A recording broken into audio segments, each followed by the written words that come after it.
Actor Kalaiyarasan அவர்கள் ஒரு படத்தில் நடித்தாலே கண்டிப்பாக அவர் செத்து போயிடுவார்ப்பா அப்படின்னு ஆடியன்ஸ் ஆணித்தனமாக நம்புகிறாங்க. ஸோ அந்த ஒரு பிம்பத்தை வந்து உடைச்சாரா இல்லையா அப்படின்றது அந்த படத்தை பார்த்து தெரிஞ்சுக்கோங்க. ஒரு சிம்பிளான லைன் ஸ்டோரியை வச்சு புது டேரக்டரை வந்து நம்மள 2 மணி நேரம் என்டர்டெயின் பண்ண முடியுமான்னு கேட்டிங்கன்னா டேரக்டர் வாலி மோகன்தாஸ் அவர்களால் முடியும்.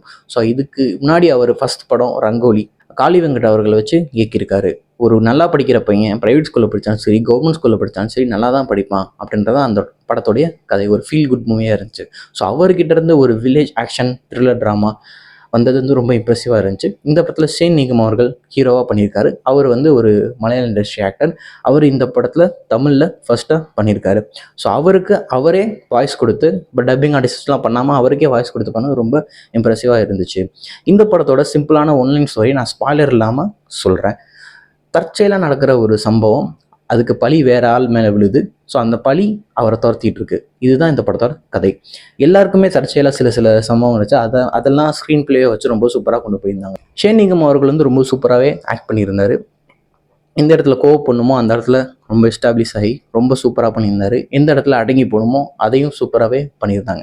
கருணாஸ் அவர்கள் வந்திருக்காங்க, பாண்டியராஜன் வந்திருக்காங்க, தீபாக்கா வந்திருக்காங்க, ஐஸ்வர்யா டுட்டா அவர்கள் ஹீரோயினாக பண்ணியிருக்காங்க, கலையரசன் அவர்கள் இருக்காங்க, சாம்சிஎஸ் மியூசிக் போட்டிருக்காங்க.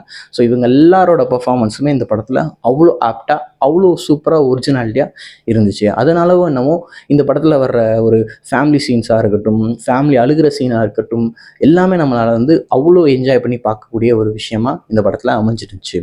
ஸோ கலையரசன் அவர்கள் இந்த படத்தில் சாவாரா மாட்டாரா அப்படின்னு என்கிட்ட கேட்டிங்கன்னா அது ஒரு நான் ஸ்பாய்லராக சொல்ல விரும்பலை. அதாவது நீங்கள் படத்தில் போய் பார்த்து தெரிஞ்சுக்கோங்க. இந்த படம் எங்கே லேக் ஆகுது அப்படின்னு கேட்டிங்கன்னா, கலையரசனையும் தாண்டி ஒரு வில்லன் கேரக்டர் ஒருத்தர் வராரு. ஸோ அவரோட கேரக்டர் வந்து ரொம்ப ஸ்ட்ராங்காக இல்லை. ஸோ அவரோட லுக் வைஸும் சரி, அந்த கேரக்டருக்கும் சரி, அவர் அவ்வளோவா ஆப்டாக இல்லை. அதனால என்னவோ அவர் வர சீனில் மட்டும் அவங்கங்க லேகாக இருந்துச்சு. வர எல்லா பெரிய படமும் 3 மணி நேரம் கிட்டத்தட்ட எடுக்கிறாங்க. ஸோ அதெல்லாம் குறைச்சி இவர் எடுத்த மாதிரி, இவர் மட்டும் நான் சொல்லலை, இவர் எடுக்கிற மாதிரி ஒரு சிம்பிளான லைஃப் ஸ்டோரி வச்சு ஒரு 2 மணி நேரம் எடுக்கிற படத்தையும் நீங்கள் பாருங்கள். இந்த பொங்கலுக்கு வணங்கானுக்கு அப்புறமா மெட்ராஸ்காரன் ஒரு நல்ல படம் அப்படின்னே நம்ம சொல்லலாம். ஆஸ் யூஸ்வல் சாம்சிஎஸ் அவர்கள் வந்து அவரோட ஒர்க்கை சூப்பராக பண்ணியிருக்காரு.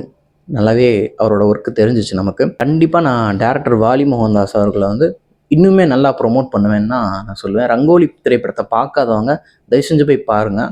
அவ்வளோ சூப்பராக இருக்கும்.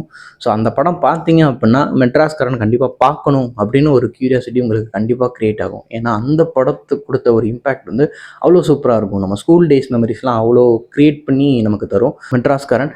ஸோ இதுவுமே ஒரு புதுக்கோட்டையில் அந்த வில்லேஜில் நடக்கிற விஷயத்த வந்து சூப்பராக ஃபேமிலி சைடு வச்சும் சரி, சென்டிமெண்ட் சைடு வச்சும் சரி, வில்லனுக்கும் ஹீரோக்கும் நடக்கிற அந்த ஒரு ஆக்ஷனும் சரி அவ்வளோ சூப்பராக பண்ணியிருந்தாங்க. ஆக்டர் கருணாஸ் அவர்கள் வந்து ரொம்பவே சூப்பராக பண்ணியிருந்தாங்க. ரீசெண்டாக பார்த்தீங்கன்னா போகும் இடம் வெகு தூரம் இல்லையா இருக்கட்டும், கங்குவா இருக்கட்டும், இந்த படமாக இருக்கட்டும், ரீசெண்டாக அவரோட பர்ஃபார்மன்ஸ் வந்து பயங்கரமாக பண்ணிகிட்டு இருக்காரு. இந்த படத்துலையும் கிளைமேக்ஸ்லாம் அவர்னால தான் பயங்கர ஒரு டேர்னிங்லாம் ஒரு பயங்கரமாக இருந்துச்சு. அதெல்லாம் போய் பாருங்கள், நல்லாயிருக்கும். ஸோ இந்த படத்தை பார்த்தவங்க கமெண்ட் செக்ஷனில் கமெண்ட் பண்ணுங்கள். நம்ம சேனலை சப்ஸ்கிரைப் பண்ணாதவங்க சப்ஸ்கிரைப் பண்ணிடுங்க. Let's bye from Nagendrakumar.